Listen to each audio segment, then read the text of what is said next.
जहां mutual fund की तुलना में शेयर में अपेक्षाकृत ज़्यादा रिटर्न की संभावना होती है, उसी हिसाब से उसमें जोखिम भी कहीं ज़्यादा होता है। अगर एक इन्वेस्टर को शेयर में एंट्री करनी हो तो किसी भी शेयर बाय करने के पहले उसे बिजनेस और प्राइसिंग दोनों की रिव्यू बहुत ज़रूरी करनी पड़ती है। किसी भी सिंपल चेकलिस्ट से उसके फंडामेंटल्स, वैल्यूएशन और रिस्क आपकी बाइंग के डिसीजन को इम्प्रूव करती हैं। सबसे पहले ये जानना चाहिए कि कंपनी करती क्या है, उसके की प्रोडक्ट सेगमेंट्स कैसे हैं, इंडस्ट्री की स्ट्रक्चर, उसकी ग्रोथ ड्राइवर, रेगुलेशन और एक्सपेक्टेड रिस्क लेवल कैसे हैं, और ओवरऑल ये कंपनी अपने कॉम्पिटिटिव पोजीशंस में अपने पीएस के साथ कैसा परफॉर्मेंस करती है। कंपनी की फाइनेंशियल हेल्थ जानने, कंपनी की कोर मल्टीपल्स को समझें, डिविडेंड यील्ड को जानें और कंफर्म करें कि इसकी प्राइस फेयर है या नहीं।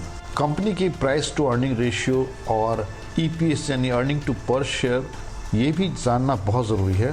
हर अलग अलग सेक्टर्स में अलग अलग मैट्रिक्स होते हैं, वर्टिकल्स होते हैं, जिसकी बिजनेस मॉडल अलग होती हैं और बैलेंस शीट डेफिनेटली डिफरेंट आती हैं। सो कुछ मेजर सेक्टर्स की ट्रैकिंग इन्वेस्टर अपने पोर्टफोलियो में अलग अलग रख सकते हैं। उनमें से कुछ एक स्पेसिफिक जैसे बैंकिंग, एनबीएफसी और फाइनेंशियल सेक्टर्स, आईटी या एआई ड्रिवन सेक्टर्स, मैन्युफैक्चरिंग या इंडस्ट्रियल शेयर्स, रियल एस्टेट या REIT based companies, energy sectors मसलन ऑयल, गैस, मेटल सेक्टर्स।